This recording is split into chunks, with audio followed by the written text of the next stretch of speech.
Estimados compañeros y participantes, a nombre de la Escuela Nacional de Formación Política Víctor Raúl Aya de la Torre, le damos la cordial bienvenida a la conferencia virtual programada para el día de hoy y que tiene como tema el APRA en las relaciones exteriores y cooperación internacional, cuya ponencia estará a cargo del compañero Carlos Pando Sánchez. A continuación daré a conocer una reseña de la actividad profesional de nuestro compañero invitado. Carlos Marino Pando Sánchez es sociólogo de la Pontificia Universidad Católica del Perú. Tiene un diplomado en Ciencia Política y Gobierno, así como un diploma en Gestión y Resolución de Conflictos Socioambientales por la misma universidad. Se desempeña como consultor en temas de planificación estratégica, diseño y evaluación de programas y proyectos de desarrollo social, así como en cooperación técnica internacional y seguridad ciudadana. Ha desempeñado cargo de dirección en el sector público, entre ellos director ejecutivo de la Agencia Peruana de Cooperación Internacional, el Ministerio de Relaciones Exteriores, director general de Formación Profesional y Capacitación Laboral del Ministerio de Trabajo y Promoción del Empleo, director de Diseño y Evaluación de Políticas de Seguridad Ciudadana del Ministerio del Interior, así como miembro del directorio del Instituto de Radio y Televisión del Perú, IRTP. En el sector privado ha sido subdirector del Plan de Desarrollo Rural de la ONG FOVIDA, oficial de monitoreo y evaluación de la ENIEX International Youth Foundation, así como encargado del monitoreo y evaluación de los programas sociales del Hogar de Cristo. Actualmente se desempeña como consultor de organismos internacionales y asesor de Punter, Perú. Ha ejercido la docencia universitaria en la Universidad de San Martín de Porres y en el Centro de Altos Estudios Nacionales, CAEN. Paralelamente a la docencia universitaria, desarrolla la capacitación profesional en formulación de proyectos sociales. En el campo partidario, es militante aprista desde el año 1981, habiendo desempeñado el cargo de vicepresidente de la Comisión de Ideología y Doctrina del Partido Aprista Peruano entre los años 1998 y 1999. Antes de dar inicio a la presente conferencia, pido a los compañeros asistentes mantengan sus micrófonos apagados y solo se permitirá prenderlos a aquellos que soliciten intervenir para sus respectivas preguntas o intervenciones una vez concluya la exposición de nuestro invitado. Dejo el uso de la palabra al compañero Carlos Pando. Muchas Compañero gracias. Pando. Muchas gracias, Carlos. Te pediría que me autorices compartir unas diapositivas. Correcto, Carlos. Ahorita. Bien, bueno, quisiera, mientras me van autorizando y vamos compartiendo el documento, quisiera en primer lugar agradecer muy cordialmente la invitación de la Escuela Nacional de Formación Política Víctor Raúl Aya de la Torre, que dirige acertadamente Carlos Chamochumbe. Estaba atento a sus diferentes eventos y la verdad que es una labor encomiable, es una labor persistente, es una labor muy aprista de formación de cuadros, que a mí me parece muy importante. Felicitaciones además por el evento de Arequipa del fin de semana, sé que ha sido exitoso, así es que mis congratulaciones y estoy de verdad honrado de participar con ustedes, Carlos. Saludo también a los amigos participantes de esta sesión. Bien, vamos a compartir el documento, creo que ya podemos hacerlo.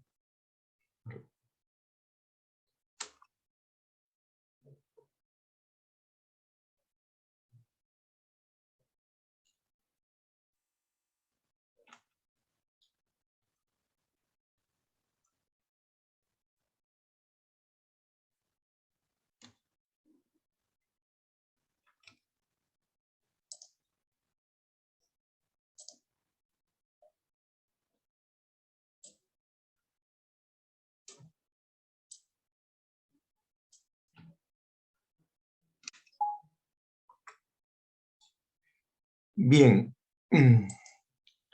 bueno, hablar de las relaciones exteriores y la cooperación internacional nos debe invitar primero a referirnos a la base ideológica del partido, y para eso nosotros queremos iniciar una primera reflexión respecto al programa Máximo Aprista.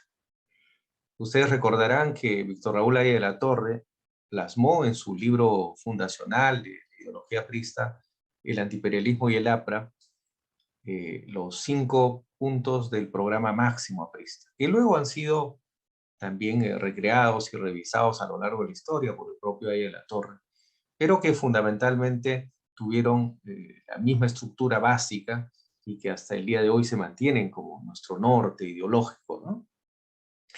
Y los cinco planteamientos del aprismo original son, primero, recordando acción contra el imperialismo yanqui; segundo, por la unidad política de América Latina; tercero, por la nacionalización de las tierras e industrias; cuarto, por la internacionalización del Canal de Panamá; y quinto, por la solidaridad con todos los pueblos y clases oprimidas del mundo. Si ustedes se fijan bien, compañeros y participantes a la reunión, de esos 5 puntos del programa Máximo Aprista, por lo menos 4 tienen que ver de una u otra manera con la relación con lo exterior, ¿vale? Es decir, desde el país con lo externo. ¿Por qué? Acción contra el imperialismo yanqui, que luego el mismo Aya lo revisa, ahora lo vamos a ver, y se adecúa hacia acción contra todo imperialismo. Tiene que ver justamente en la relación de nuestros pueblos organizados a través de un frente único, un Estado antiimperialista, frente al peligro agobiante del imperialismo como forma de inserción en nuestra economía. La segunda, por la unidad política de América Latina, que viene del sueño bolivariano, ¿no es cierto?, de la unidad que nuestros pueblos tienen que tener en torno a un solo eje político, económico y, si fuera posible, administrativo. Ese gran sueño bolivariano Aya lo plasma, ¿no es cierto?, en la postura aprista de la unidad política de América Latina, y parece mentira, por esa razón también fuimos perseguidos, ¿no? Recuerden las alusiones al Partido Internacional, ¿no?, que pretendía hacer de América Latina un solo conglomerado político. La tercera, por nacionalización de tierras e industrias, no tiene que ver directamente con lo externo, pero sí, en cambio, la cuarta y la quinta. Por la internacionalización del Canal de Panamá, claro, el Canal de Panamá ya fue entregado a los panameños durante el gobierno del general Torrijos, y aparece un poco como este punto ya no válido. Sin embargo, se puede hacer una adecuación del mismo. Ahora vamos a sustentar, a partir de una idea planteada por el compañero Alan Rivera, una forma de actualización de esta postura del programa Máximo. Y quinto, por la solidaridad con todos los pueblos y clases oprimidas del mundo. Del mundo. Por tanto, hay un mandato aprista ahí por insertarse en una relación de solidaridad con los que sufren persecución, con los que sufren explotación, los que sufren discriminación. De manera que ahí hay un mandato político también. Entonces, de esos 5, 4 tienen que ver con las relaciones exteriores.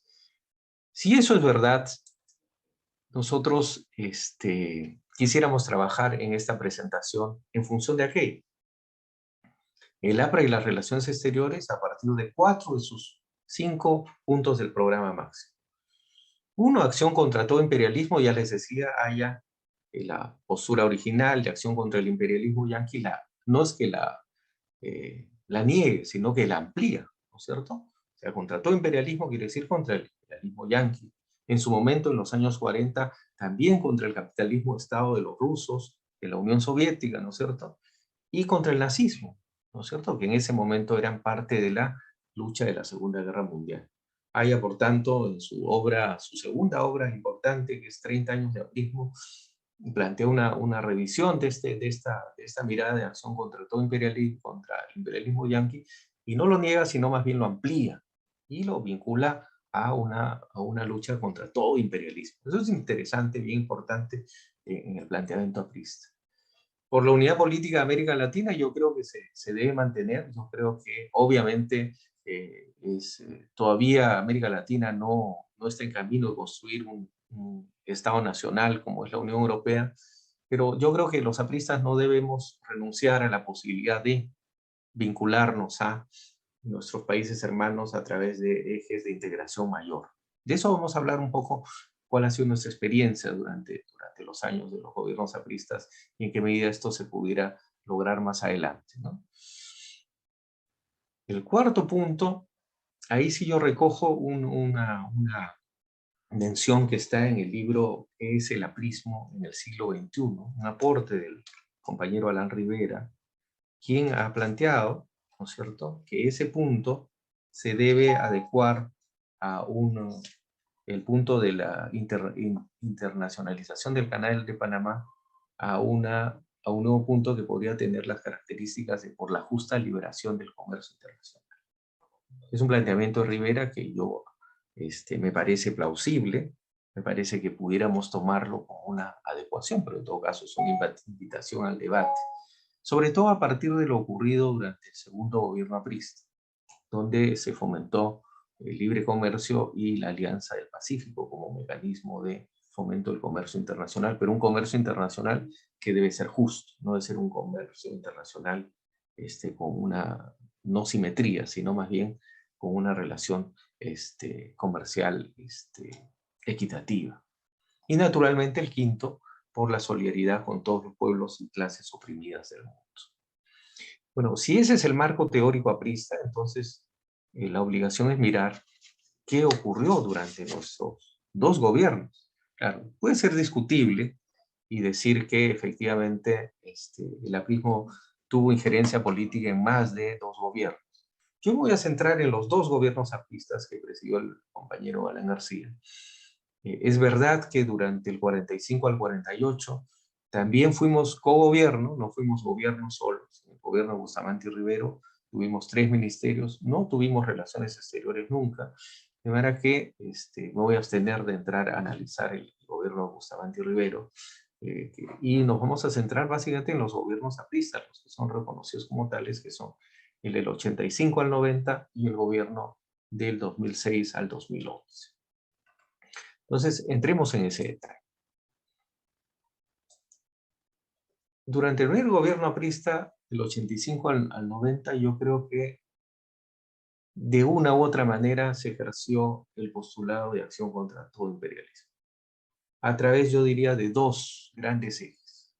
Uno primero, el pago parcial de la deuda externa, hasta el 10% de nuestras exportaciones. Ustedes recordarán que el presidente Alan García en ese entonces, bueno, los que son más jóvenes no lo recuerdan, pero es bueno recordarlo, ¿no?, que él, en una circunstancia, en una coyuntura en la que América Latina en su conjunto estaba siendo víctima de el cobro de la llamada deuda externa. Ustedes recordarán que luego de la crisis petrolera en los años 70, los grandes bancos del mundo y los organismos multilaterales de desarrollo, tanto el Fondo Monetario como el Banco Mundial, desarrollaron una política de búsqueda de endeudamiento de los países que estaban en vías de desarrollo. Algunos economistas explican que el proceso se dio a partir de un problema de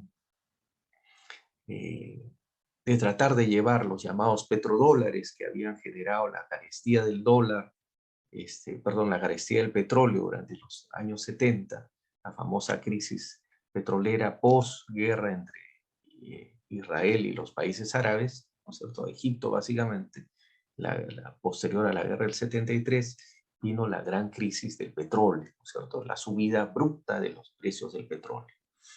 Esto se resolvió, insisto, con un mecanismo de trasladar ese dinero que captaron los países árabes y los países petroleros y que trasladaron a los grandes bancos comerciales de Europa y Estados Unidos.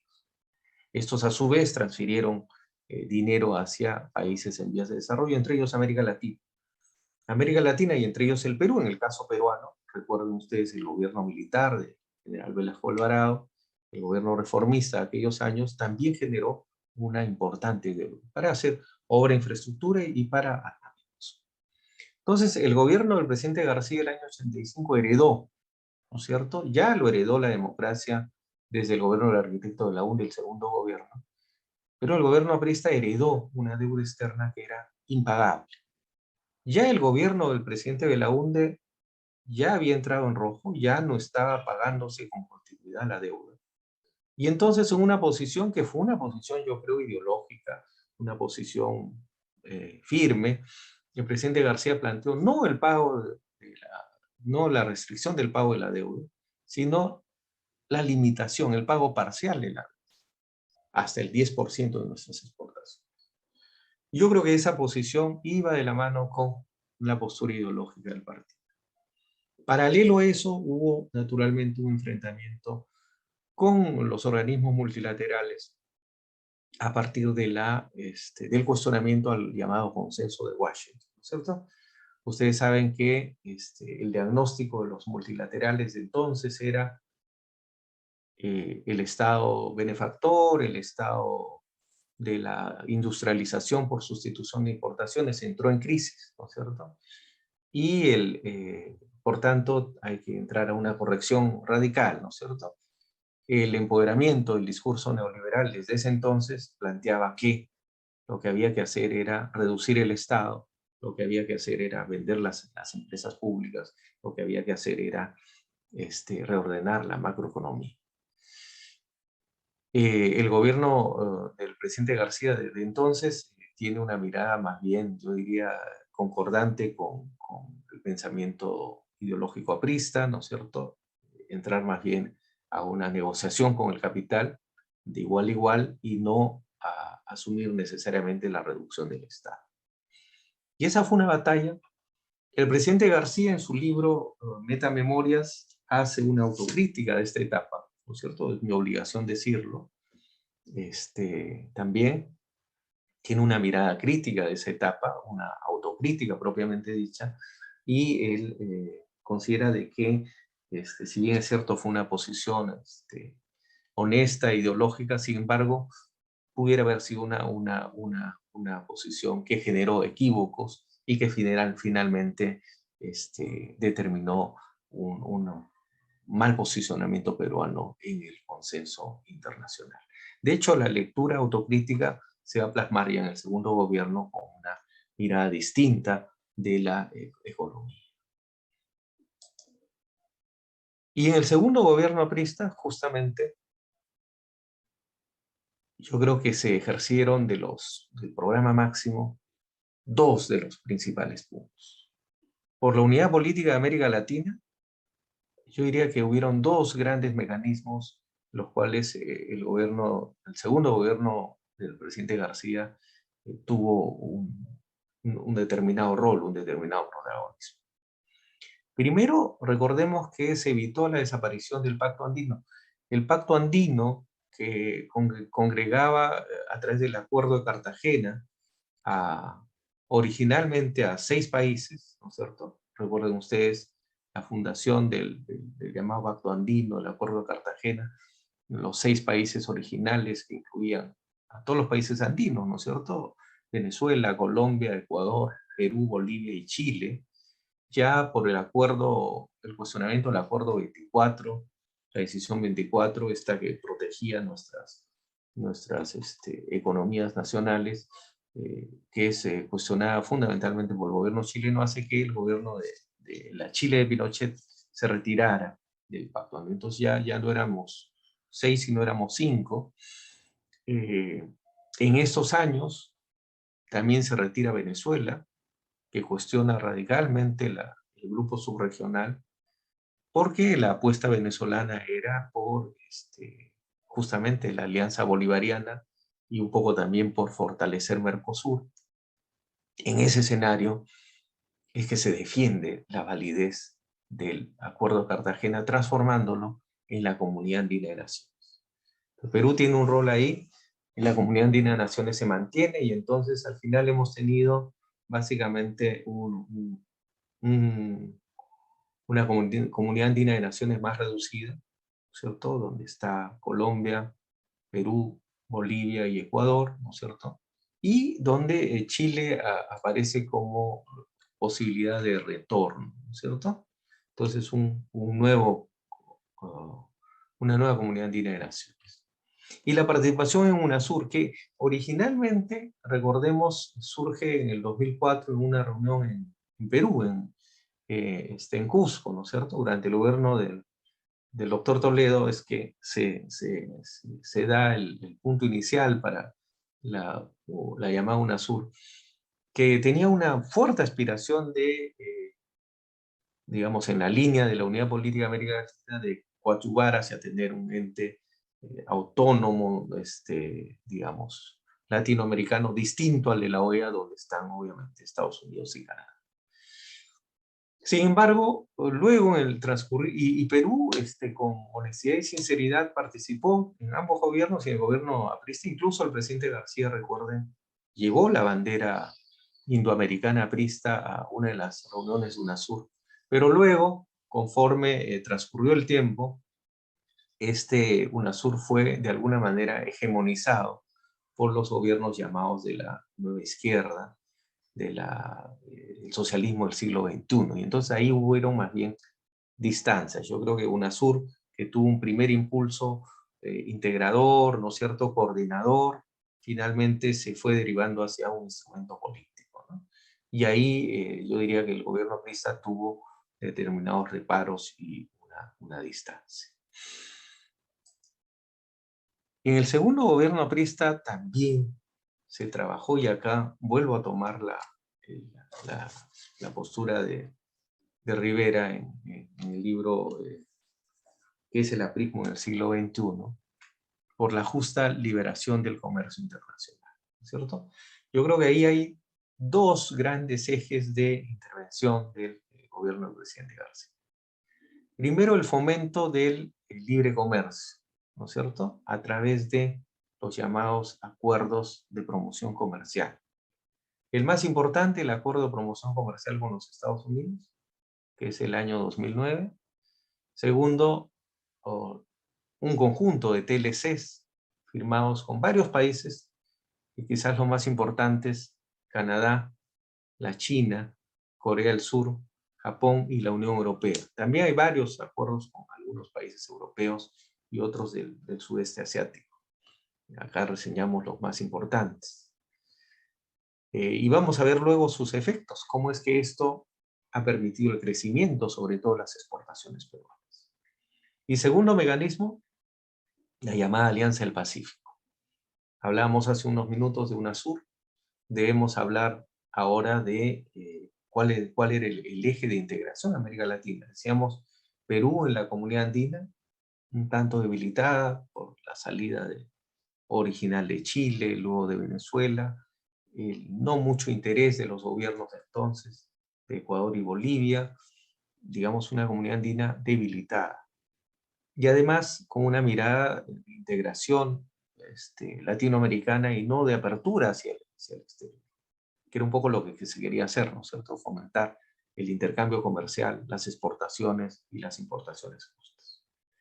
Y entonces en ese escenario se impulsa, con los gobiernos que están en la misma línea de acceder al comercio internacional, la llamada Alianza del Pacífico, que integra al Perú con México, con Colombia y con Chile, ¿cierto? Entonces la Chile de Bachelet, que luego pasa a ser dirigida por Piñera, estamos hablando de Colombia de la época de Uribe o de Santos, y México con los presidentes Fox y su sucesor, determinaron que, y con la presencia del presidente García, naturalmente desde el Perú, que se fomentara una alianza alternativa a los mecanismos que en el sur se estaban impulsando en América Latina. Básicamente el Mercosur, que integraba a Brasil con Chile, Uruguay y Paraguay, ¿no es cierto? Entonces, y porque además tenía, la Alianza del Pacífico, otro eje, ¿cierto? Su eje era fomentar la exportación, fomentar la vinculación con los espacios comerciales alternativos, sobre todo del Asia-Pacífico. Recordemos que el Perú ya era hace algunos años miembro de la PEC. Entonces, esto fue realmente exitoso y generó una apertura comercial importante. Miren, ahí tenemos algunos datos. Yo para esta exposición he estado buscando alguna información. Miren, el Perú, durante el gobierno del presidente García, encabezó en el año 2008 las tasas de variación del Producto Bruto Interno en América Latina. 8.3 en el 2008, ya era el tercer año del gobierno del presidente García, superando a Panamá, a Uruguay, a Argentina, a Cuba, naturalmente a Venezuela, al promedio de América del Sur, que es 5,6, la República Dominicana, Colombia, Paraguay. Lamentablemente, luego del 2008 viene la crisis, o ya el mismo 2008 se inicia la crisis, esta crisis internacional, ¿no es cierto? Esta gran crisis, la llamada burbuja, la crisis inmobiliaria, le llaman otros, que generó un traspiés de las economías en el mundo, y entonces, en el caso peruano, también sufrimos esos efectos, pero luego logramos remontar. Fíjense, el 2009, la evolución del PBI en el Perú. Recordemos qué cosa es el Producto Bruto Interno, ¿no es cierto? La sumatoria valorizada de todo lo que produce un país en bienes y servicios. Entonces estamos hablando de, en el 2009 hay un bajón por crisis externa, 1.0 de PBI, pero inmediatamente el 2010, dado el impulso de la economía, dada esta apertura comercial, el dinamismo que supo imprimir el gobierno aprista a la economía del Perú, tuvimos en el 2010 8,5 de PBI. 2011, 2012, 2013 ya no es responsabilidad del gobierno aprista, es el gobierno del señor Humala.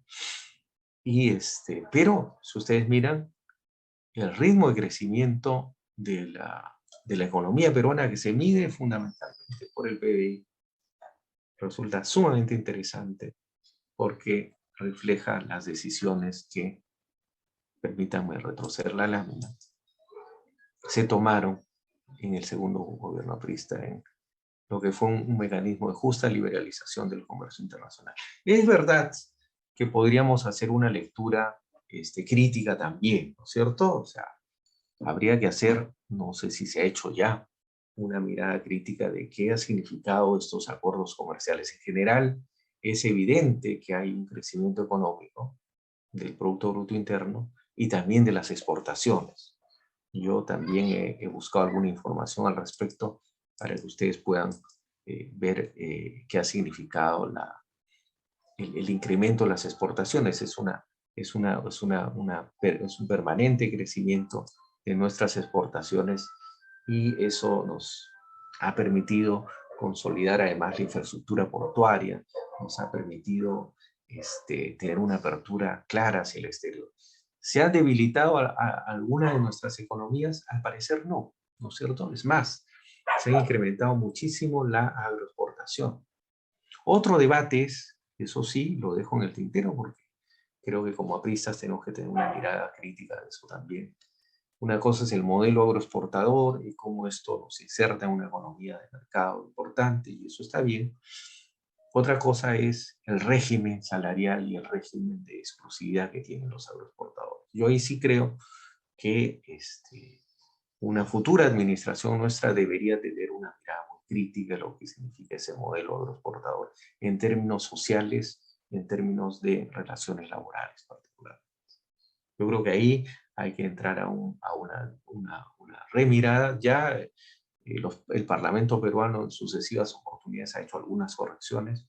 Creo que hay que hacer algunos ajustes mayores porque sin duda un sector que ha crecido enormemente favorecido por estos tratados de libre comercio tiene que, naturalmente, ser equitativo en su distribución de riqueza, vale decir, compensar el esfuerzo de sus propios trabajadores.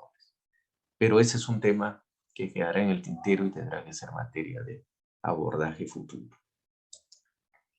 Bueno, un tema que también tiene que ver, si bien es cierto, no tiene relación directa con algunos de los puntos del programa Máximo Aprista, sin embargo, tiene que ver directamente con el ejercicio de nuestras políticas exteriores. La solución del diferendo marítimo con Chile.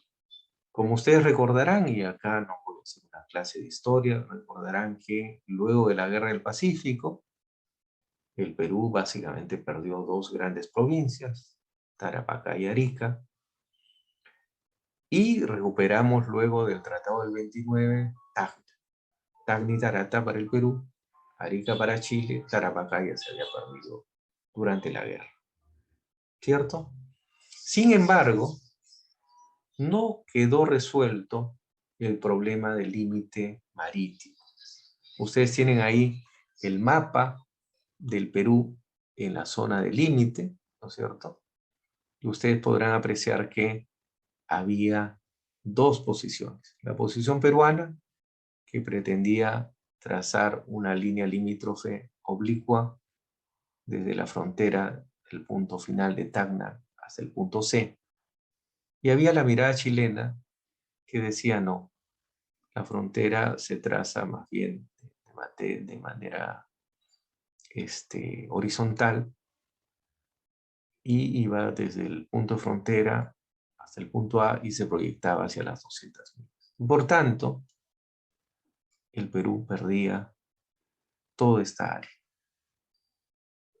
Y entonces había una controversia que venía de antes. Desde el primer gobierno del presidente García ya el embajador Bácula ya había planteado ante el gobierno chileno, cuando era por primera vez canciller Alan Wagner, instrumentos, ¿no es cierto?, de reclamo sobre el tema del diferendo marítimo. Chile siempre evitó entrar en esa discusión, obvió, negó, evitó el tema y más bien adujo que lo que existían eran unos acuerdos pesqueros de los años 50, ¿no es cierto? En el libro Metamemorias del presidente García, señala que respecto al diferendo marítimo con Chile, aquellos acuerdos pesqueros comerciales por el lado peruano fueron firmados en su oportunidad por el embajador Pérez de Cuellar, parte de la historia. Presidente García, agudo investigador de estos temas y conocedor de la política peruana, nos da ese dato, ¿no? En Metamemorias está. Algo de responsabilidad de Pérez de Cuellar en el tema. Bueno, pero más allá de eso, ¿no es cierto?, había una situación de no entendimiento entre Perú y Chile. ¿Cuál es el mérito del segundo gobierno aprista en este tema? El presidente Alan García fue fundamental para poder llevar a Chile ante la Corte Internacional Legal. Eso lo reconoce el investigador internacionalista Oscar Vidarte. Al final yo les estoy dejando la bibliografía que sustenta lo que yo estoy señalando. Y obviamente no es un investigador aprista, es un académico que reconoce el mérito del gobierno de Alan García en poner sobre el tapete el tema y llevar a Chile ante la Corte Internacional de la Haya, para delimitar, ¿no es cierto?, definir y salir del conflicto. Entonces gobernaba la presidenta Bachelet de alguna manera cercana, ¿no es cierto? Recuerden que viene a la inauguración del gobierno del presidente García, canta el himno nacional, participa en la ceremonia de fiestas patrias, pero este tema hace que la relación con Chile se enfríe.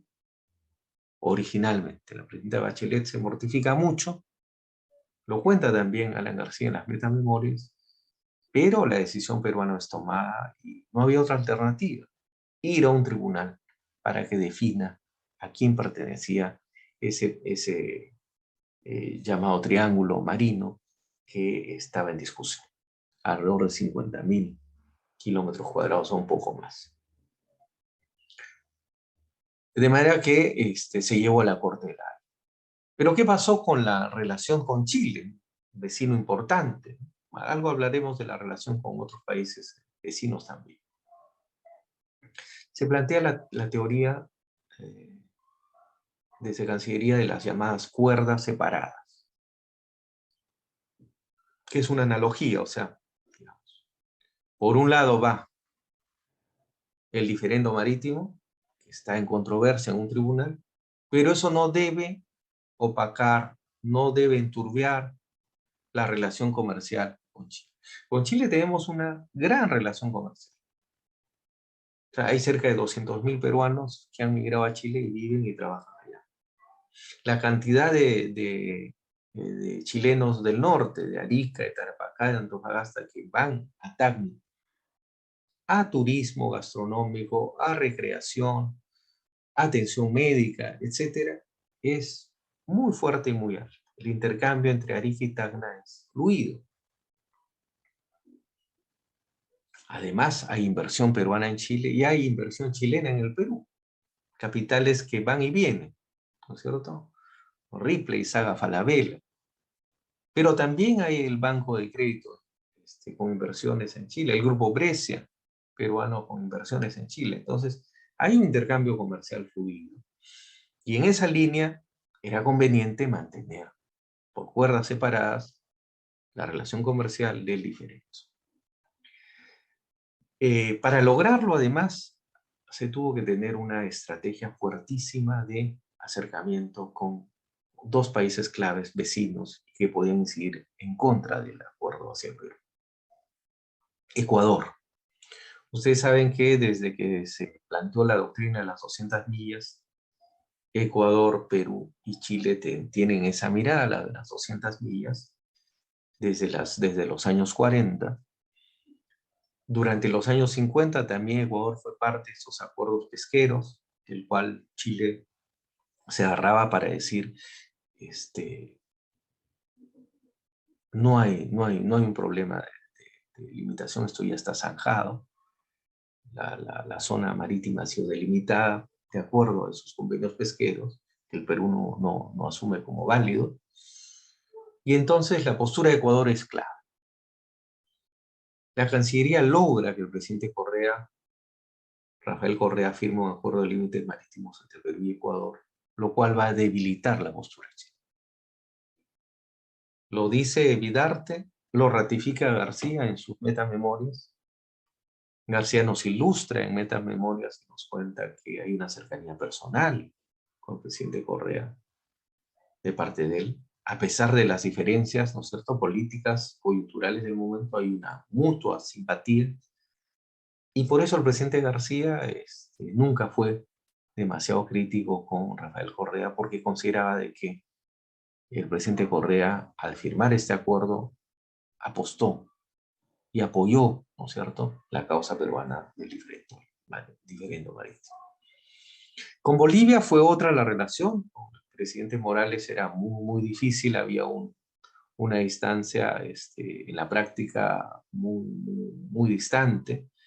El radicalismo de izquierda de Morales frente a un gobierno que estaba optando por una posición de centro y apertura a la economía mundial, como el caso del segundo gobierno de García, evidentemente hizo que hubiera distancia. Sin embargo, Bolivia, que se acercó a Chile al principio del diferendo, luego moderó esa postura y no tuvo una postura adversa al diferendo marítimo. Yo diría que tuvo una postura neutral. También mérito de nuestra Cancillería.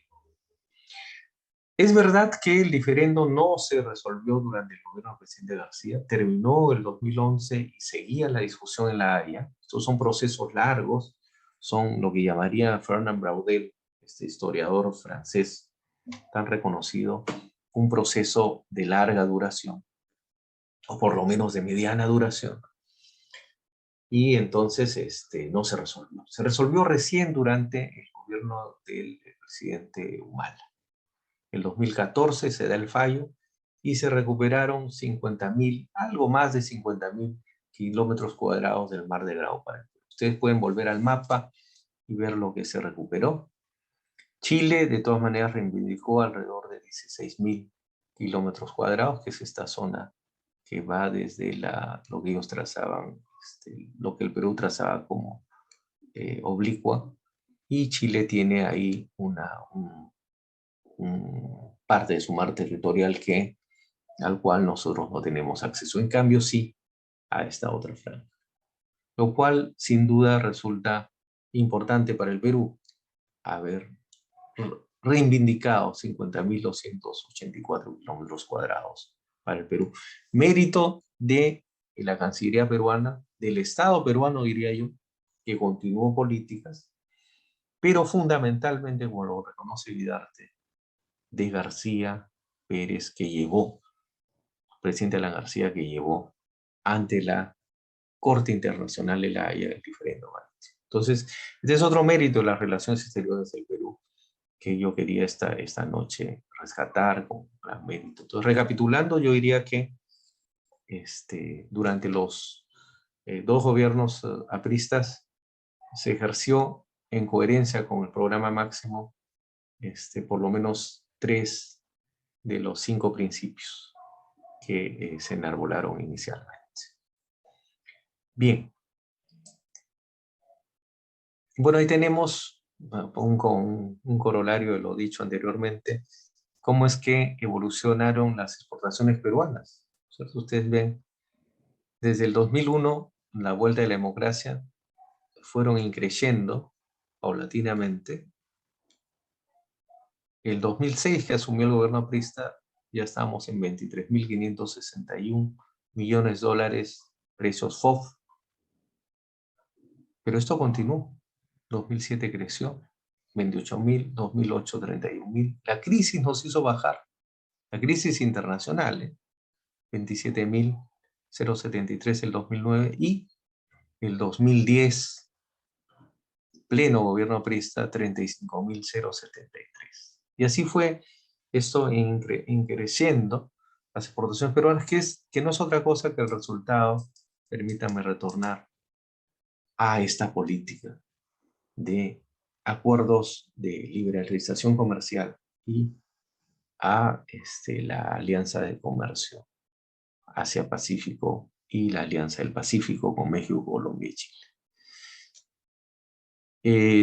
Algunos de ustedes, compañeros, yo respeto las diferentes posturas, yo mismo soy crítico, podemos decir que el neoliberalismo en extremo no genera desarrollo. Sí, pero el crecimiento económico es necesario para cualquier proyecto de desarrollo. El debate, y lo podemos tener, si gustan las preguntas podemos entrar a esa discusión, es qué hacemos con esos ingresos y cómo construimos Estado y cómo distribuimos.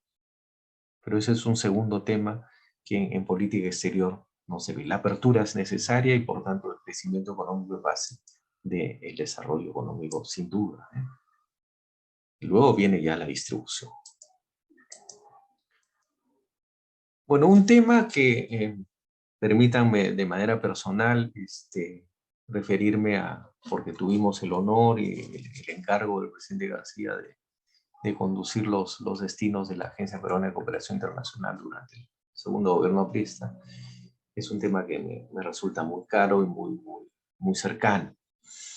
Vamos a hablar algunas cosas de ello también, como parte de la relación exterior. La cooperación internacional es parte de la política exterior del Estado, ¿cierto? Es parte de la política exterior. De hecho, ahora, no en la época que nosotros estuvimos en el gobierno, es la Cancillería la titular, ¿no es cierto?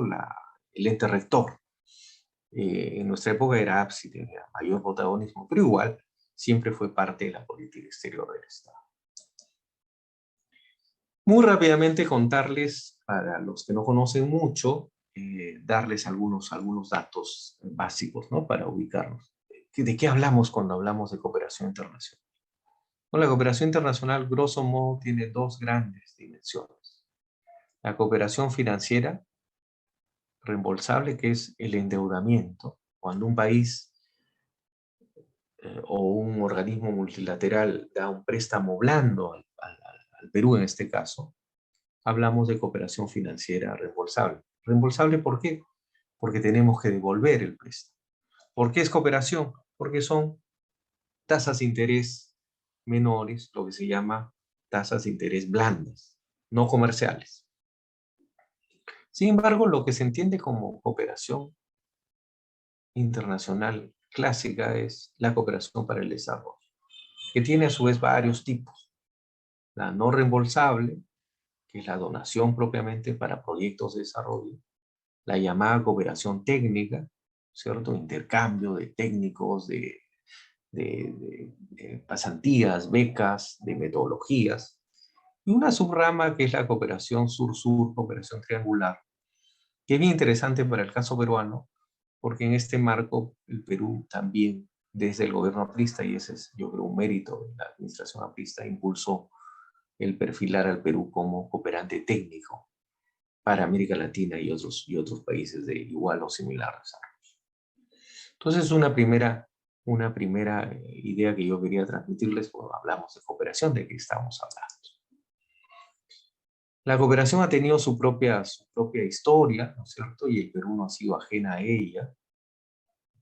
Hasta los años 80, 90, se hablaba de la eficacia de la ayuda, se medía el éxito de la cooperación a partir del volumen de los recursos transferidos.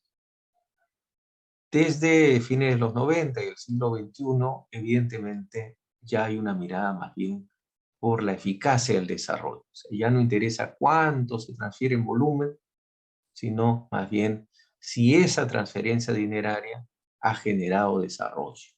Y eso es un quiebre, un cambio en la mirada de los países que monitorean el proceso y también los países que fundamentalmente hemos sido receptores de cooperación.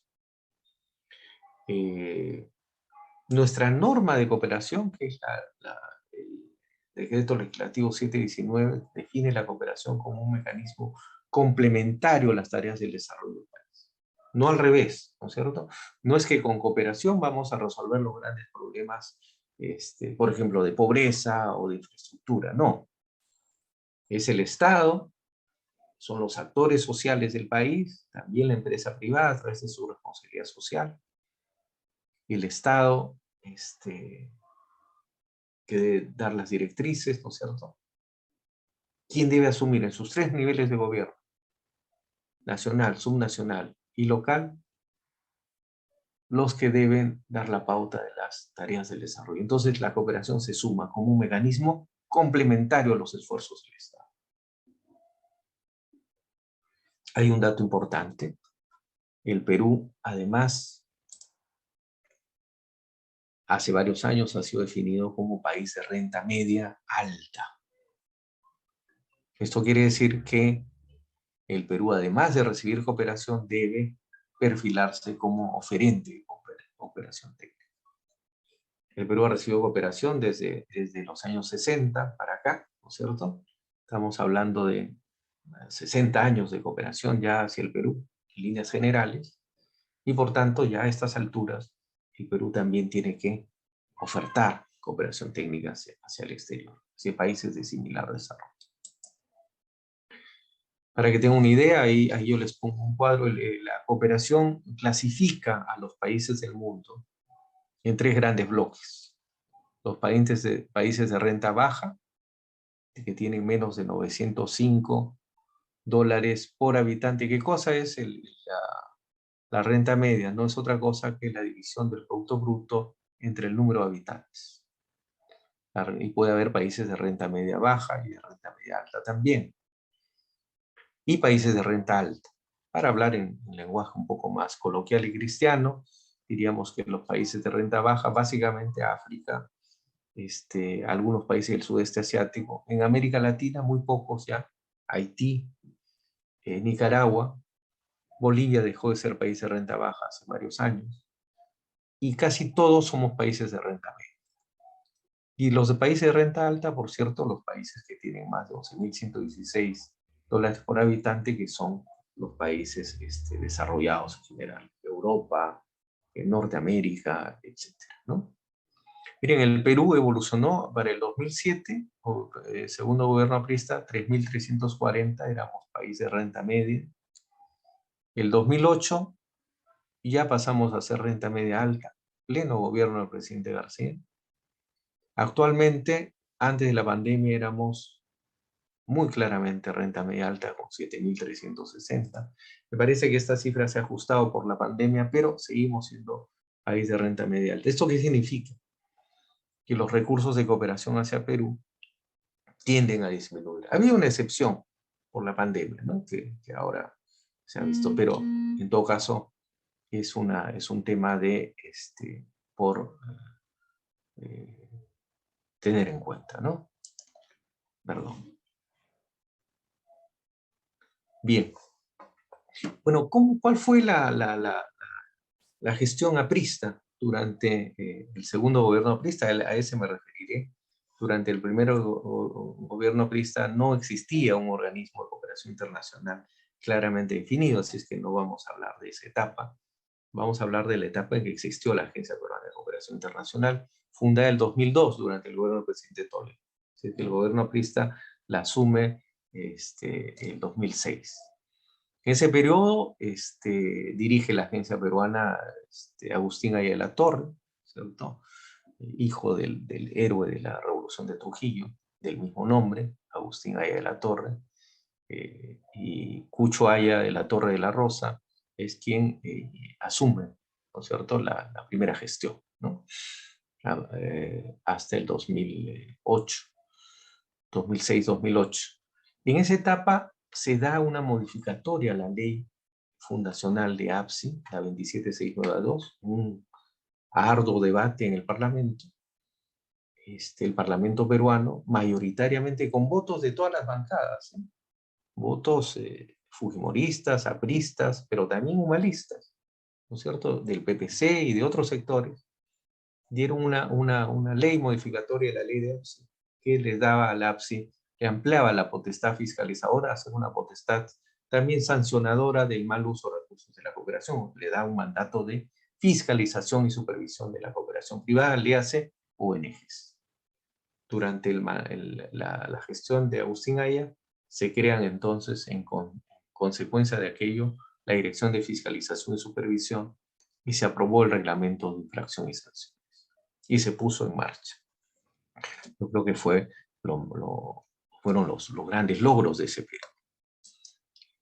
A partir del 2008 al 2011, en que nos tocó a nosotros el honor de dirigir la agencia, establecimos algunos criterios que nosotros le llamamos lineamientos de gestión de la Agencia Peruana de Cooperación para cumplir con sus grandes mandatos. ¿Cuáles han sido estos criterios de gestión? Primero, mantener el flujo de cooperación hacia el Perú en concordancia con los principios de la Declaración de París del 2006. Después vamos a explicar por qué esto es importante y por qué decimos mantener el flujo. Porque ya que éramos definidos como país de renta media, varios países decidieron retirar su ayuda hacia países de renta media, como es el caso del Perú. Entonces nosotros decíamos, no, todavía el Perú necesita aporte de la cooperación, tanto en volumen como en calidad. Lo que ofrecemos es focalizar mejor, pero mantengamos los flujos. El Perú en ese momento había empezado a disminuir de 500 a 400 millones de dólares anuales en promedio de cooperación. Segundo, nos planteamos construir y fortalecer el Sistema Nacional Descentralizado de Cooperación. O sea, si bien es cierto, la cooperación es hacia el exterior, a nivel interno, sobre todo en los gobiernos regionales, se están fortaleciendo las agencias regionales de cooperación. Y a ese trabajo nos sumamos a través de un agresivo programa de capacitación y fortalecimiento institucional. Contamos con apoyo para eso de la Agencia Española de Cooperación y de la Unión Europea. Bueno, no podía dejar de estar una transparente administración de recursos financieros. APSI, ojo, no es un banco que canaliza recursos, sino es un intermediador, ¿no es cierto?, que firma convenios y acuerdos de intención. Los dineros van directamente al gobierno nacional, regional o local. Cuarto, cumplir con el mandato que ya nuestro antecesor había sentado las bases, que era la fiscalización y supervisión de la cooperación privada. Y a eso le aumentamos la necesidad de que esta fiscalización y supervisión sea eficiente y transparente, y que naturalmente garantice el debido proceso. Entonces a nosotros nos tocó implementar los planes de fiscalización del año 2000, completar el del 2008, pero ejecutar, diseñar y monitorear el del 2009, el 2010, inclusive el del 2011. Y el quinto lineamiento, y no por ello menos importante, que el Perú se consolide como país cooperante técnico. Si el Perú había venido recibiendo ayuda internacional durante los últimos 50 o 45 años, era oportuno que el Perú ya se perfile también como país cooperante técnico, y en esa línea hicimos algunos aportes. ¿Cuáles son los principios de la Declaración de París, que es nuestro primer orientador, mantener el flujo? La Declaración de París fue el acuerdo que tuvieron los países nucleados en la OCDE, Organización para la Cooperación y el Desarrollo Económico, con los países receptores de cooperación.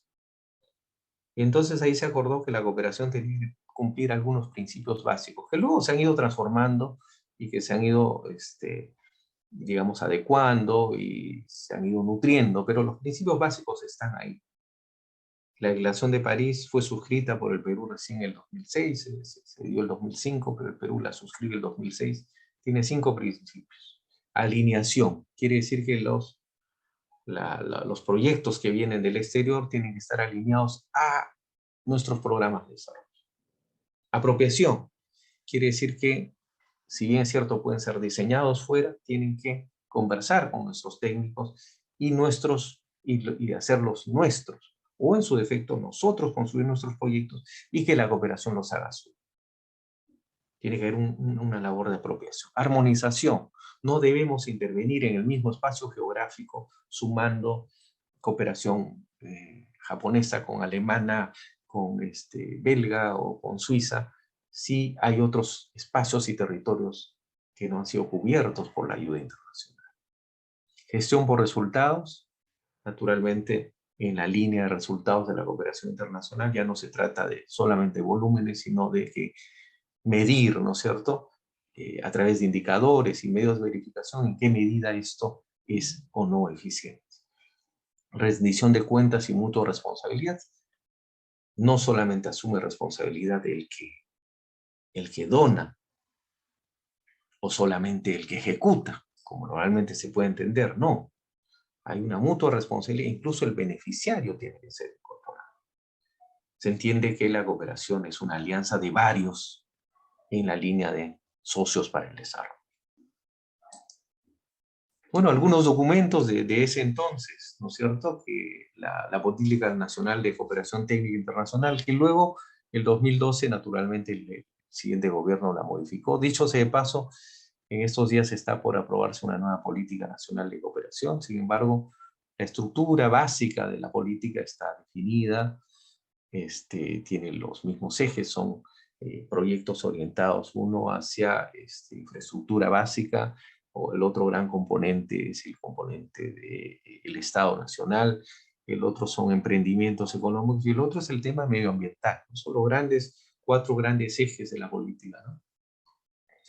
Y luego, sucesivamente, cada año nosotros aprobamos un plan anual. Ahí tenemos el del 2009 que nos tocó a nosotros implementar y aprobar, y que luego ratificamos 2010 y 2011, que el plan anual de cooperación nos dice a qué territorios y en qué porcentajes debe llegar la cooperación.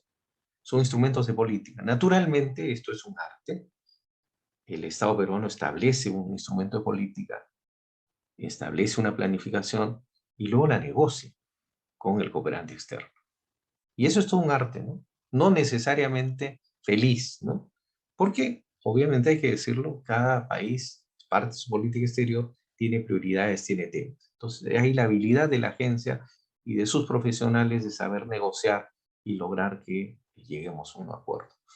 En este caso no estamos, de alguna manera estamos negociando con el capital, recordemos a ella, hay que saber negociar para que el Estado peruano en este caso salga beneficiado. Y un ejemplo de esa negociación que nosotros queremos contarles esta noche, amigos y compañeros y amigos que nos acompañan, es el caso de la cooperación suiza.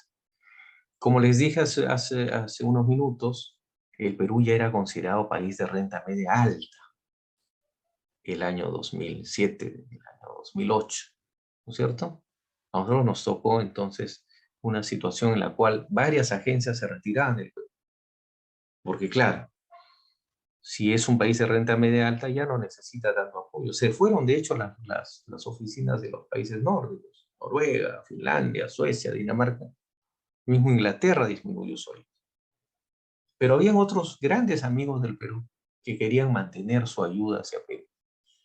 Y entonces convenimos con ellos en que mantengan el volumen, pero reorienten la aplicación de su ayuda, la canalicen a otros ejes temáticos. Porque claro, un país de renta media alta, y en el caso peruano, que ya recaudábamos fuertemente, ¿no es cierto?, desde SUNAT, y que teníamos un incipiente proceso de descentralización, ¿cierto?, con gobiernos regionales que si bien es cierto, no administraban bien todavía los recursos, pero que tenían dinero para ejecutar obra básica de infraestructura, entonces la cooperación ya no tenía que orientarse hacia la infraestructura básica, ni educativa, ni de salud, ya no para construir postas médicas, ni quizás construir una aula.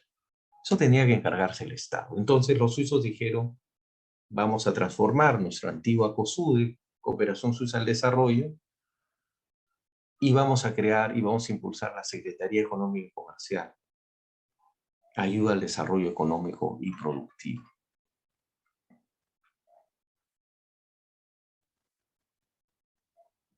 En consecuencia, seguimos cooperando con un volumen de cooperación similar. Los suizos cooperan entre 40 y 60 millones de dólares anuales, que no es poco. Y entonces vamos a desactivar paulatinamente COSUDE y vamos a impulsar SECO. ¿Qué cosa hace SECO? Ayuda al desarrollo económico productivo. En cristiano, MIPES, pequeña empresa, cajas rurales, ¿no es cierto? Banca de segundo piso. Emprendimientos rurales y urbanos. Y entonces mantenemos la cooperación suiza, esta no se retira, se logró aquello y en consecuencia mantenemos un volumen importante de cooperación a pesar de que somos países de renta media.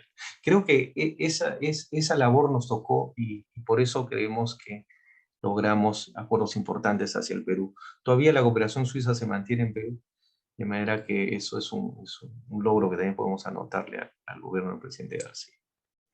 Y bueno, finalmente, amigos y compañeros, mencionarles que en la línea de perfilar al Perú como cooperante técnico. ¿Qué significa esto, la cooperación técnica desde el Perú? Así como hemos recibido cooperación durante 60 años, tenemos la obligación nosotros también de devolver al mundo cooperación. Obviamente no estamos hablando, y lo remarco, no vamos a donar dinero. No somos todavía un país. Somos un país de renta media alta, es verdad, pero no somos un país que haya logrado el desarrollo o haya superado totalmente la pobreza, ¿cierto? Entonces, no vamos a regalar dinero, pero sí podemos transferir metodologías, técnicas, equipos, podemos dar becas, pasantías a países de igual o similar desarrollo. Esto sea en el marco de la cooperación sur-sur o cooperación técnica entre países en desarrollo, ¿cierto? Que fue fundada el año 78 en la Argentina y que significa que países de similar o mayor desarrollo, pero a nivel de los países del sur, podemos intercambiar técnicos, hacer pasantías, becas, llevar tecnologías. Miren, el caso de Perú, hemos sido muy demandados, el Instituto del Mar del Perú, Instituto del INIA, el Instituto de Investigación Agraria, el ITP, que Carlos Samochún debe conocer un poco, el Instituto Tecnológico Pesquero, etcétera. La SUNAT, ¿no es cierto? Tanto la SUNAT con T como la SUNAT con D, en ese entonces después la fusionaron, son reclamados. El programa Mi Vivienda,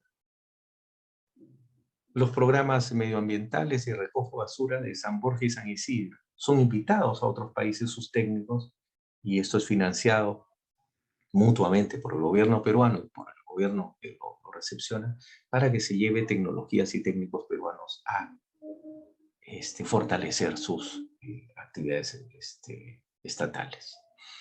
Y entonces nosotros nos trazamos en esa línea la publicación del primer catálogo de oferta peruana de cooperación técnica. Ahí tienen ustedes la imagen.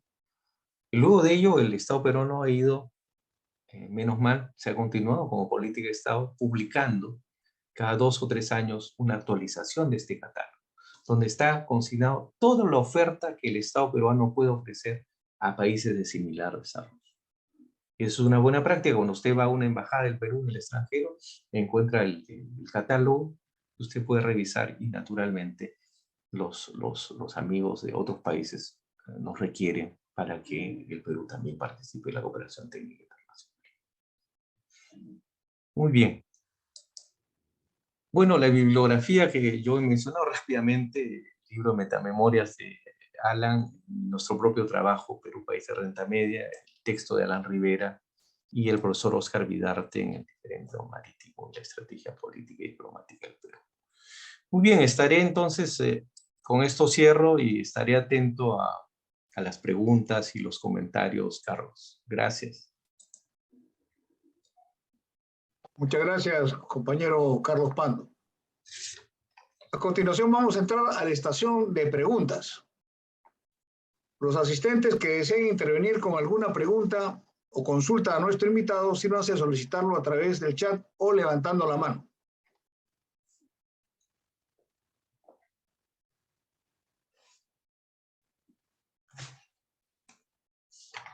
Vamos a esperar a los compañeros que se animen a preguntar. Se animen, sí. Ahí cuando tú mencionaste el Instituto Tecnológico Pesquero, yo fui presidente pues unos meses. Y es muy interesante el convenio del JICA con el gobierno japonés, ¿no? Entonces, lo que hacía ITP era alimentar a las empresas privadas de tecnología.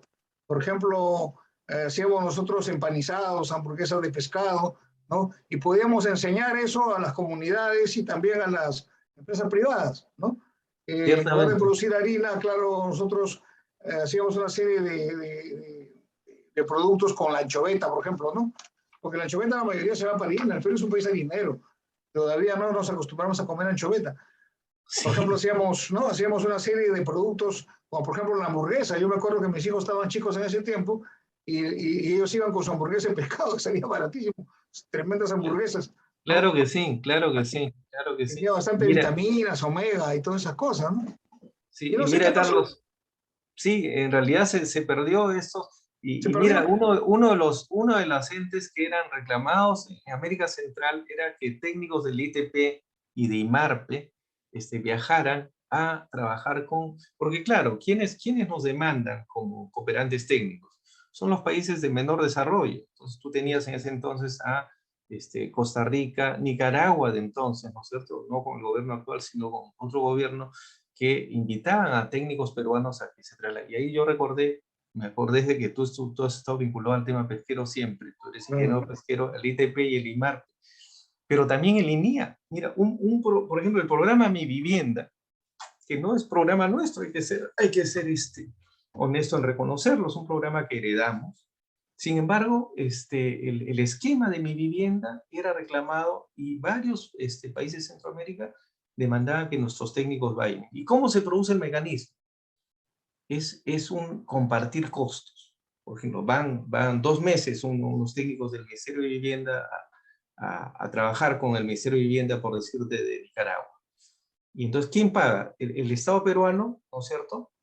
Les paga su sueldo, como siempre, como si estuvieran trabajando acá, y el Estado receptor los aloja, les paga sus viáticos, los traslada, en fin, les da todas las facilidades. Ahí es una mutua responsabilidad, es un compartir.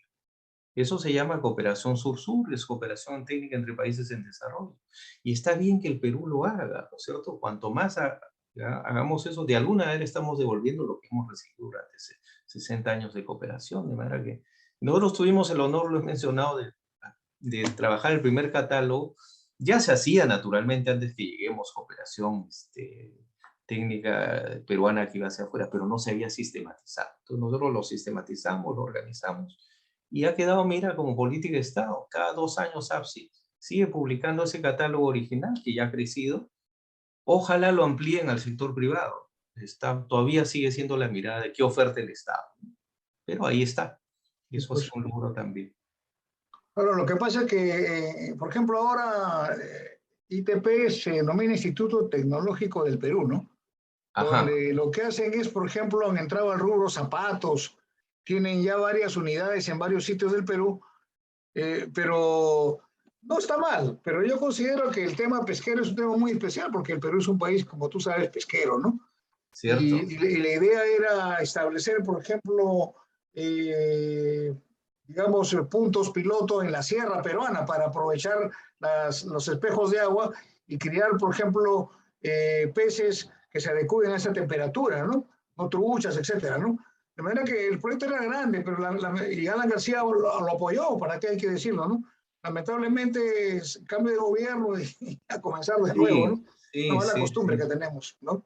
Sí, eso es lo malo, ¿no? Es como también en esa línea de lo que tú estás diciendo, me acuerdo de lo que fue la Sierra Exportadora, por ejemplo, ¿no? Que fue un Cierre buen exportador. proyecto, ¿no es cierto? Que conversa con lo que tú estás señalando, pero que luego los sucesivos gobiernos lo han ido desactivando, ¿no? No le han dado la fortaleza que merece, ¿no? Así es. Nosotros queríamos incluir Sierra Exportadora también dentro del catálogo. Todavía no estaba tan maduro, pero sí había posibilidades. O sea, era acercar al productor a la exportación directa, ¿no? Es un mecanismo interesante. O sea, el Estado promotor, ¿no? Ya no interventor, como fue en nuestra primera administración, sino un Estado promotor, pero inteligente, hábil, ¿no? Claro. Yo, Pero yo, bueno, yo creo que el tiempo ha dado la razón en muchos, digamos, aspectos positivos de los gobiernos, ¿no?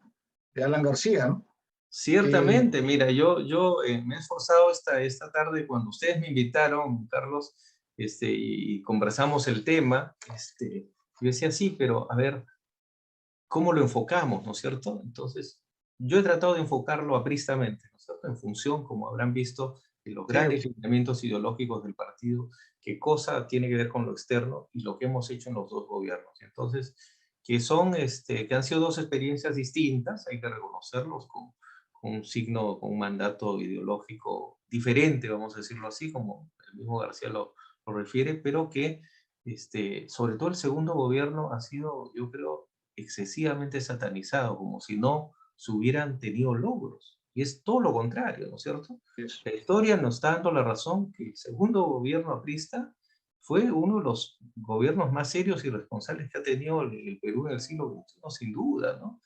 Entonces, y eso si no lo decimos nosotros, muy poca gente lo va a hacer, Carlos. así Hay es. que reivindicarlo, ¿no? Eso Sí, es verdad, eso es verdad. sí. Pero los hechos están demostrando, ¿eh? El peso de los hechos, por ejemplo, en el tema de los hospitales, ¿no?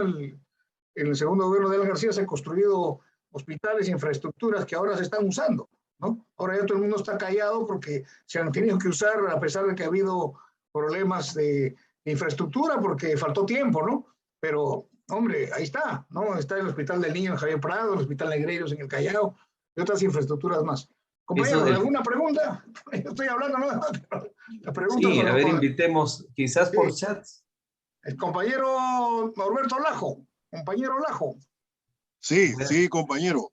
Bueno, mi saludo y abrazo, empezando por el presidente de la escuela, que gracias a él y a Moisés García y otros compañeros se lleva a cabo estas conferencias, y mi doble abrazo al compañero Carlos Pando, ¿no? Que nos ha dado una información valiosa, real, no fantasiosa, absolutamente real, de las cosas que se han hecho con resultados y con una exposición bastante gráfica, bastante didáctica, concisa, pero muy rica en datos. Nos ha hablado del primer gobierno y del segundo gobierno, cosa que no hacemos ni siquiera los apristas, porque muchos compañeros o se han olvidado de estudiar, de leer, de investigar y de escribir, o nos ha ganado esa satanizadora campaña de la que nos ha conversado hace unos segundos el compañero Carlos Pando, de que se ha satanizado el primer gobierno y en cierto modo también el segundo gobierno, ¿no? Como que no hubiésemos hecho nada bueno. Pero acá algunas preguntas, compañero Carlos, hay varias preguntas que hacer, sí. pero nos ha hablado, por ejemplo, de UNASUR, de la Comunidad Andina, el Pacto Andino, luego Comunidad Andina de Naciones, luego de UNASUR, luego la Alianza del Pacífico, y también el APRA contribuyó y creó el Parlamento Latinoamericano. Ujú. Con todos estos organismos impulsados por el APRA en consecuencia con su doctrina del APRA continental, antiimperialista, integracionista, ¿por qué no logramos esa integración? ¿Se ha avanzado, compañero Carlos, en ello? ¿O no se ha avanzado, se ha regresionado? ¿Qué nos puede decir al respecto? Usted ha sido muy prolijo en hablarnos de estos organismos, inclusive de algunos gestos propios de un aprista, que el compañero Alan García va con la bandera indoamericana, ¿no? O sea, diciendo pues, estamos por la integración siempre, ¿no? Pero se ha avanzado. Hace poco había una encuesta que los latinoamericanos apuestan por la integración. O sea, ya los pueblos de Latinoamérica apuestan por la integración, pero parece que la falla es por estos aspectos de orden ideológico, de protagonismo, de que quieren primar uno y excluir a los otros. Sobre eso, compañero Carlos Pato. Muchísimas gracias, compañero Edgar Norberto Lajo. Mire, le agradezco mucho la reflexión y sus palabras. Eso es un tema central, ¿no es cierto? O sea, el hecho de que ocurra lo que usted ha graficado bien, ¿no es cierto? Que aparentemente no hay avances, sino más bien retrocesos en una apuesta integradora en América Latina, no debe significar que renunciemos, ¿no es cierto? Los apristas creo que una de las cosas más sólidas que tenemos que tener es ese mandato integracionista, ¿no? Integrar a los países de América Latina en un ente superior mayor, ¿no es cierto? ¿Cómo lo construimos y en qué vamos a llegar a tener en algún momento? Eso es una apuesta que se irá construyendo en el camino. Creo que estamos muy lejos, obviamente, de llegar a construir una entidad como la Unión Europea, que también tiene sus problemas, ciertamente, ¿no? De integración europea, pero que ha avanzado. Moneda única, ¿no es cierto? Bandera única, un parlamento integrado, ¿no es cierto? Entonces, tenemos algunos avances y hemos tenido muchos retrocesos. Usted menciona bien un mecanismo de integración más interesante de nosotros en que hemos participado como país es el llamado Pacto Andino. Yo he tratado de graficar en detalle cuál ha sido su historia y lo que nos tocó como responsabilidad. A pesar de esa lectura, el gobierno aprista no le dio la espalda y fortaleció la CAN dentro de lo posible, ¿no es cierto?, con un mecanismo de integración andino. Pero en ese momento, en el segundo gobierno aprista teníamos pues un mecanismo competitivo muy fuerte, que era el Mercosur, ¿no? En América del Sur, y con la integración de dos grandes monstruos de la economía latinoamericana, Brasil y la Argentina, ¿cierto? Y además con la apuesta venezolana de apostar por razones ideológicas por ese mecanismo de integración económica comercial. Y el otro tema es UNASUR, que usted menciona, recuerda bien, yo mencioné incluso la anécdota de llevar la bandera iberoamericana al inicial UNASUR, porque luego UNASUR lamentablemente cae en manos y se convierte en un instrumento político de lo que se llamó la izquierda latinoamericana del siglo XXI que lideraba Chávez, ¿no? Entonces, ahí sí más bien hay una postura de distancia. Perú toma distancia porque UNASUR ya no se convierte en un instrumento de integración en América Latina, sino se convierte en una plataforma, yo diría, confrontacional, ideológica, y más bien se apuesta por otros mecanismos de apertura, como es el caso de la Alianza del Pacífico, ¿no? Entonces, lectura.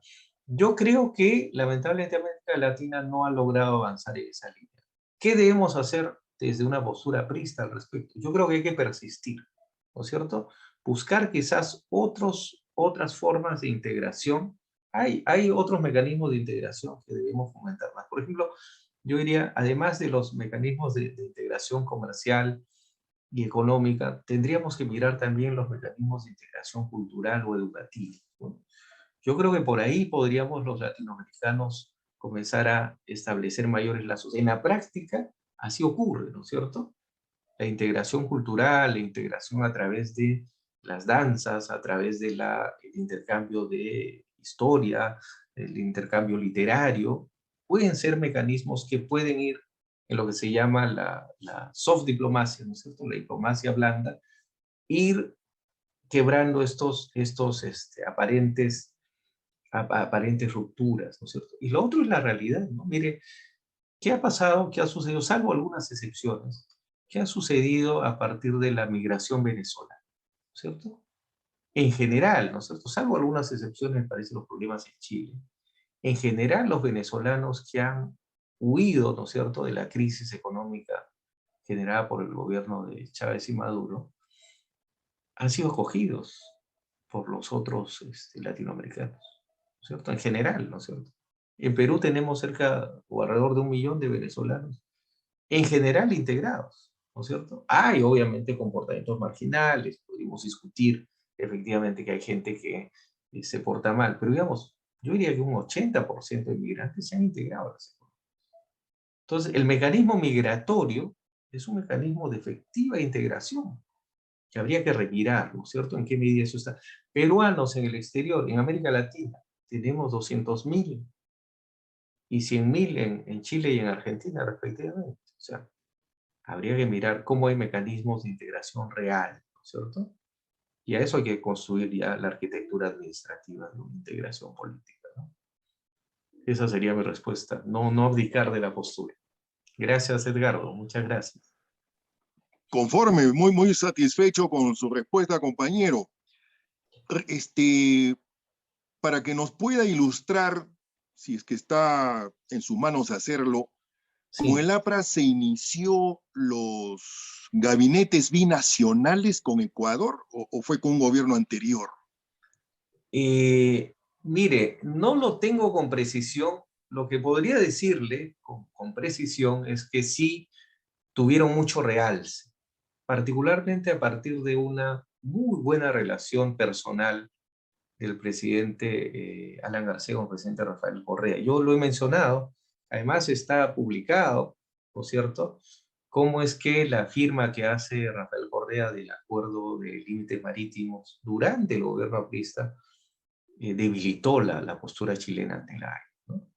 Y Alan García en su libro Metamemorias, que yo he revisado para esta exposición con detalle, señala claramente cómo es que Rafael Correa tiene un gesto particular de empatía con Perú y con el presidente García para respaldar esto. Entonces, se impulsó la relación binacional. Ahora, recuerde usted, y eso porque hay que ser justos y honestos en decir las cosas como son, ¿cierto? Yo he sido un combatiente contra la dictadura fujimorista cuando era más muchacho, pero debo reconocer que luego del acuerdo de Itamaraty del año 95 y a partir de ese momento para acá, la relación con Ecuador fue realmente mejor. A nosotros nos tocó una relación con Ecuador muy fluida. Yo personalmente, al haber sido director de APSI, participé participaba en una instancia que era el Fondo de Fomento de la Cooperación entre Ecuador y Perú, y he tenido participación en algunas reuniones con Ecuador para sacar algunos proyectos binacionales, que demoran mucho, dicho sea de paso, ¿no es cierto? La integración Puyango-Tumbes, ¿no es cierto?, que es una integración hídrica, de irrigación muy importante, y que sin embargo todavía demora por diferentes factores, pero que los gobiernos de Ecuador y Perú tratan de impulsar, con ayuda de la cooperación ciertamente.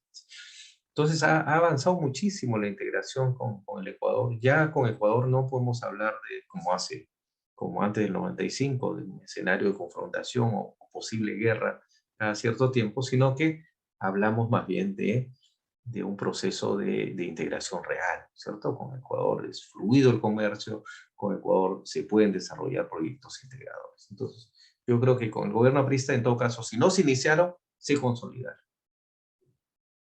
Y luego se han continuado, dicho sea de paso. Muy bien, Carlos. No sé si hay algo más en el tintero, alguna otra pregunta que quieran hacer. No sé si en el chat hay alguno. En el chat solamente veo saludos. Les agradezco a todos. Todos son buenas vibras, Bueno, una última buenas pregunta, apreciaciones. compañero. No, encantado, Edgar. Encantado. Con respecto a la novena cumbre de las Américas, Ok. que acaba de culminar y que empezó el día 6 de junio, ha terminado el 10, pues ayer, ¿no? Sí. Ahí también el APRA tiene mucho que hacer o mucho que decir, porque si bien es cierto, en nuestro plan máximo está la integración de América Latina, pero también debemos recordar que en el fragor de la Segunda Guerra Mundial, ¿no? Aya La Torre lanza una tesis que incluso la propone como sexto punto del Plan Máximo: el interamericanismo democrático sin imperio, como una respuesta al panamericanismo, que es la unión de toda América, pero con el tutelaje de Estados Unidos, y como una respuesta también al antinorteamericanismo de los comunistas desfasados. Sobre eso, creo que también usted tiene algo que decir. Sí, no, muchas gracias, Edgar. Sí, sin duda. Mira, sí, es bueno recordar ese contexto en el que se da la postura que puede ser un sexto punto, pero en todo caso es un lineamiento doctrinal de Aya, ¿no es cierto? El interamericanismo democrático sin imperio, que generó, dicho sea de paso, mucho debate al interior del partido de entonces, ¿no es cierto? O sea, hubo un sector del partido, y hay que reconocerlo, que no estuvo de acuerdo, que consideraba de que era una interpretación, un retroceso en las posturas antiimperialistas originales, ¿no? Yo comparto con usted el criterio que no. Yo creo que hay que ponerse en el espacio-tiempo histórico para seguir la filosofía ayista y entender cuál era el momento, ¿no es cierto? Estamos hablando de fines de la Segunda Guerra Mundial, ¿no es cierto? El mundo había tenido que confrontar al gran capital, ¿no es cierto? El capitalismo liderado por Estados Unidos e Inglaterra, enfrentado al nazismo, ¿no es cierto? Este fascismo europeo tan cruel, ¿no es cierto? Y también a la Unión Soviética, que ya con el liderazgo de Stalin había construido un capitalismo de Estado y entraba en guerra en igualdad de condiciones a las grandes potencias. En ese escenario es que los americanos plantean, ¿no es cierto? Sobre todo Roosevelt, el New Deal, ¿no es cierto? La nueva política. Y, claro, liderada por ellos, querían de alguna manera hacer una suerte de liderazgo americano. La OEA de alguna manera ha sido reflejo de esa mirada gringa, ¿no es cierto? Efectivamente, Aya construye esta mirada de un punto uno, ¿no es cierto? Ya no contra el imperialismo yanqui, sino contra todo imperialismo, ¿no es cierto?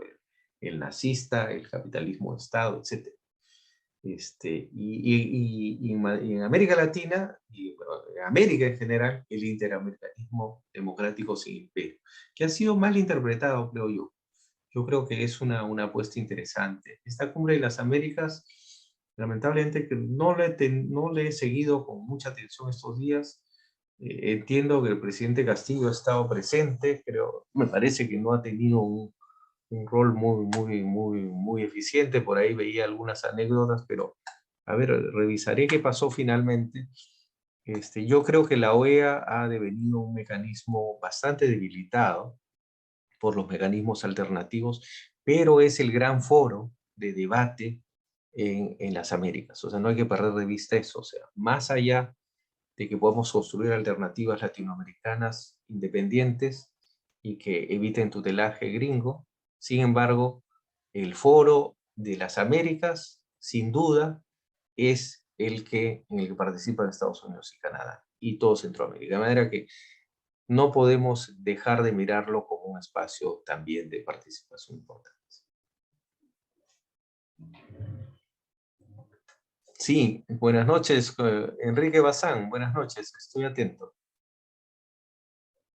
Hay que habilitarle, sí. Buenas noches, compañero, mucho gusto. Compañero, Buenas noches, compañero, mucho gusto. Gracias, compañero Carlos, buenas noches. Quiero preguntarle, por favor, al compañero que tenga la amabilidad de hacernos notar de mejor forma el hecho de que cómo es que los rabanitos ahora están hablando también de algún modo de la unidad de América del Sur, por lo menos, ¿no? Esto quiero que nos comente, compañero, y muchas gracias por su buena exposición. Gracias, buenas noches. Sí, no, encantado, Enrique. Mire, sí, bueno, si se suman otras tendencias a la construcción sincera de la integración de América Latina y la unidad política, bienvenidos, ¿no es cierto? Si esto es una posición sincera, si esto es una estrategia, una táctica o una estrategia simplemente, entonces tendrá que ser descubierta y tendrá que ser enostrada, ¿no? ¿Qué ocurre? Recuerden ustedes, y en esto el aprismo tiene mucho que decir, ¿no es cierto? El aprismo ha sido el partido que en el Perú y en América Latina, por eso recuerden que nosotros aspiramos a ser un frente latinoamericano, ¿no? Antiimperialista. Ha sido el partido perseguido por su posición integracionista.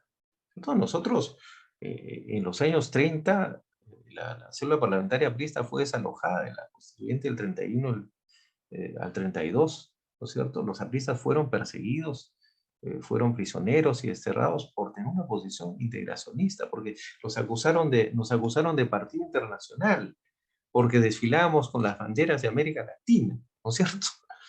Hoy día cualquier evento de un organismo multilateral tiene todas las banderas latinoamericanas detrás. En los años 30 y 40 era acusado el partido de ser un partido internacionalista y por tanto antinacional, porque fomentaba la integración. Recuerden la Constitución del 33, menos mal superada por nuestra Constitución del 79, planteaba que no podían participar en política los partidos que adherían a una ideología internacional. Y nuestro afán integracionista de América Latina era una ideología internacional. Y por tanto, teníamos que ser marginados. Y se le aplicó al partido. El partido no pudo participar en varias elecciones aplicándose el artículo 53 de la Constitución del 33. Entonces, recordemos eso. Entonces, a nosotros se nos ha acusado de que siempre tenemos el complejo de Adán, que todo lo dijimos. Pero es cierto. O sea, el partido puso en práctica ideas que, dicho sea de paso, venían fundamentadas por grandes pensadores, entre otros Bolívar en América del Sur, ¿no es cierto? La integración política de América Latina. Pero, ¿qué ocurre hoy, no es cierto? Yo explicaba el tema de UNASUR. UNASUR fue una aspiración que entendimos en su momento como una aspiración válida, pero que lamentablemente fue distorsionada. Terminó siendo un foro político de menor envergadura porque fue utilizada por un sector de la llamada izquierda latinoamericana en función de sus intereses estratégicos. Entonces eso no es integración, ¿cierto? Eso es capturar un mecanismo, orientarlo mal, tanto así que ahora UNASUR ya no representa nada. Creo que existe todavía, la verdad no le he seguido el rastro, pero no tiene ningún peso político en las relaciones exteriores. Entonces, por ahí mi respuesta, ¿no es cierto? Mantengamos esa postura, construyamos mecanismos sinceros y bienvenidos todos, si sinceramente quieren sumarse. Es una causa, yo creo que irrenunciable, ¿no? Sí. Muchas gracias, compañero Carlos Pando. Compañeros, ¿alguna otra pregunta? Los compañeros, hay un montón de compañeros que preguntan, pero no preguntan nada. Parece que creo que el tema, bueno, es un tema muy nuevo para muchos compañeros, la verdad, ¿no? Para mí mismo compañero, es un tema... Sí. Compañero Carlos. ¿Cómo está, compañero Antonio? ¿Cómo está? Pregunta nomás.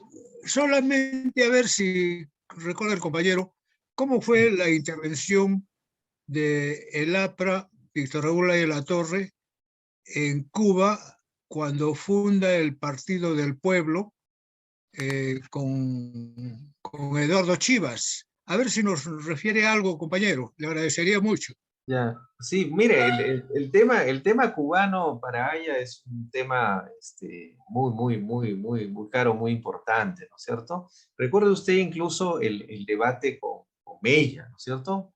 El que escribe, ¿no es cierto? El escrito abiertamente antiaprista y cuestionador.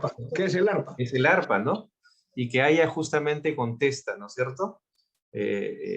Con el artículo en inglés, en Labor del Montt, ¿no es cierto? Y entonces, desde esas épocas, ¿no es cierto? Lamentablemente Mella termina mal, termina asesinado, ¿no es cierto? Por la tiranía cubana. Y por eso Haya, prudentemente, como era Haya, ¿no es cierto? Un señor mantiene respeto de la figura de Mella. Pero hay una primera confrontación ideológica con cubano. Y luego está el incidente que usted señala, y luego la relación con Cuba es una relación bien interesante. Haya tiene el mérito, creo yo, de señalar que la revolución cubana del 59, la que lidera Fidel Castro, tenía un sesgo peligroso. ¿Recuerda usted que en los años 50, ¿no es cierto?, el triunfo de la revolución cubana es saludado por toda América Latina, incluida por el APRA. El APRA en los años 50 saluda, como es natural, un movimiento insurreccional que derrota a la dictadura de Fulgencio Batista. Pero Haya, rápidamente, cuando ya Fidel Castro y su equipo asumen la conducción, y como decía Haya, hipoteca al otro capitalismo, el capitalismo de Estado de la Unión Soviética, Haya tiene una postura crítica, yo diría primigenia. Me parece que es el año 61. Haya toma distancias y dice, cuidado. La revolución cubana, que tuvo el mérito de liberarnos de la tiranía de Batista, sin embargo, se está poniendo al servicio del otro capital, el capitalismo de Estado soviético. Y ella es muy criticado por la inteligencia de entonces, ¿cierto? Dice, no, una posición reaccionaria, ¿cómo vas a estar contra Cuba? Es el ejemplo de la lucha antiimperialista, etc. Haya se anticipa. Haya fue un gran precursor, ¿eh? Haya, yo quiero esta noche recordarles a todos que Haya se anticipó en muchos temas. Se anticipó cuando nadie se daba cuenta. Haya, igualito que en el Congreso Antiimperialista de Bruselas, ¿no es cierto? Cuando dijo, no, en América Latina hay que tomar el camino del Frente Único. Clases medias también. Igual, identificó que con los cubanos había que tomar distancia. Y mire cómo no se equivocó. Era que la relación con Cuba de Haya es una relación bien interesante y muy sincera. Haya además un gran admirador de los revolucionarios cubanos originales, ¿no es cierto? Martí.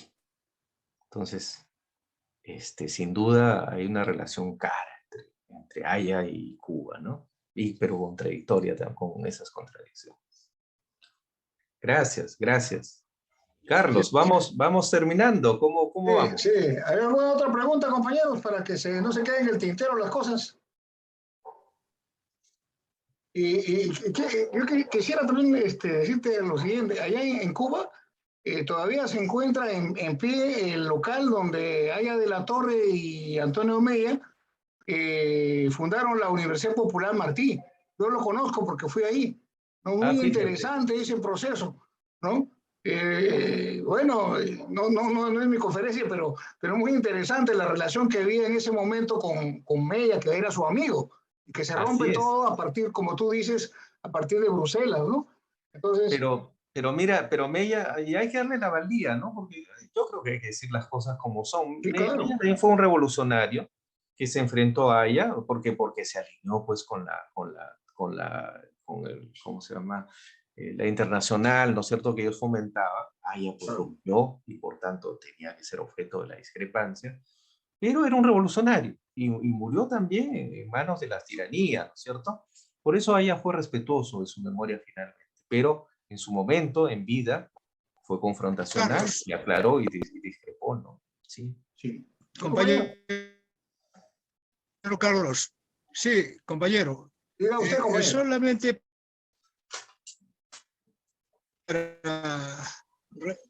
para referirme que antes del 56,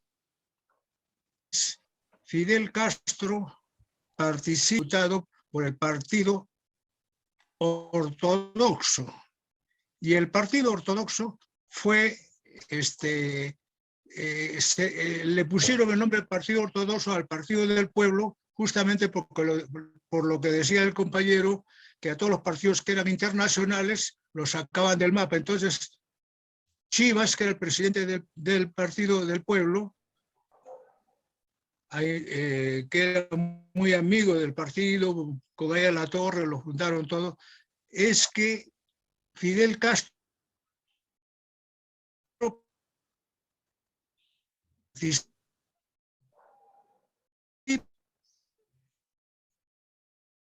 No se escucha, el no se Partido escucha. Ortodoxo. Sí, y el Partido del Pueblo era justamente el Partido Aprista Cubano. Y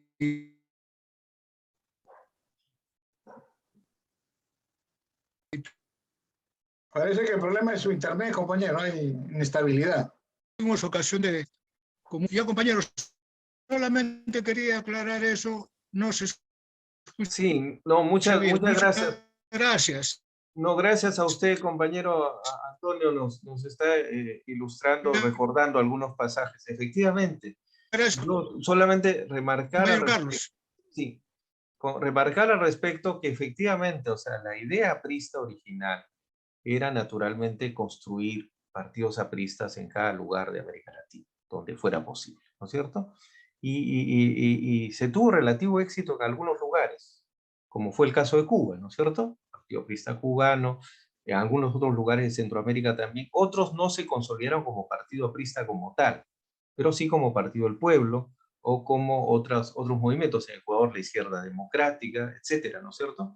O partidos similares o hermanos, cercanos a nuestros ideales, ¿no? Pero que reconocían el legado y el mandato de Haya.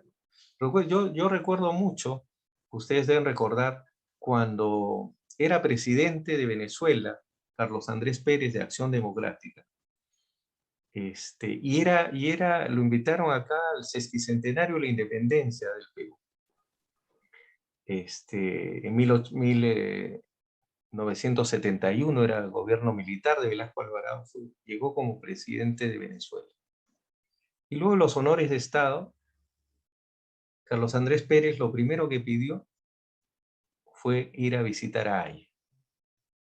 Y se fue a Villa Mercedes, Carlos Andrés, a reconocer el liderazgo ideológico de Haya de la Torre en América Latina respecto a todos esos partidos que, similares al APRA, luchaban por la integración, por una posición antiimperialista. Acción Democrática de partido hermano, ¿cierto? Y Carlos Andrés, en las narices de los militares, ordenó al chofer y a su seguridad que lo llevara a Villa Mercedes. Y fue el primer acto que hizo el presidente de Venezuela al llegar a saludar a Haya de la Torre. Para que vean ustedes la importancia de la figura continental de Haya. O sea, sin duda, uno de los grandes ideólogos de América Latina desde la izquierda democrática ha sido Haya de la Torre, ¿cierto? Ninguneado por muchos, vilipendiado por otros, pero para nosotros los apristas, con hechos reales, podemos demostrar cómo es que Haya influyó en la política latinoamericana. Cuando ustedes leen o revisan literatura académica seria, profunda de lo que ha sido el debate político y ideológico de América Latina, el lugar de Haya está reconocido, ¿no? Haya es uno de los grandes referentes del pensamiento político de América Latina desde la izquierda democrática. Algunos otros dicen nacionalismo democrático popular, otros le llaman el populismo latinoamericano histórico. Ahí Haya tenido un lugar preponderante. Gracias, Carlos. Bien. Compañeros, la Escuela Nacional de Formación Política Víctor Raúl Haya de la Torre agradece al compañero Carlos Pando Sánchez por su importante y valiosa exposición, así como a los asistentes por sus intervenciones y preguntas.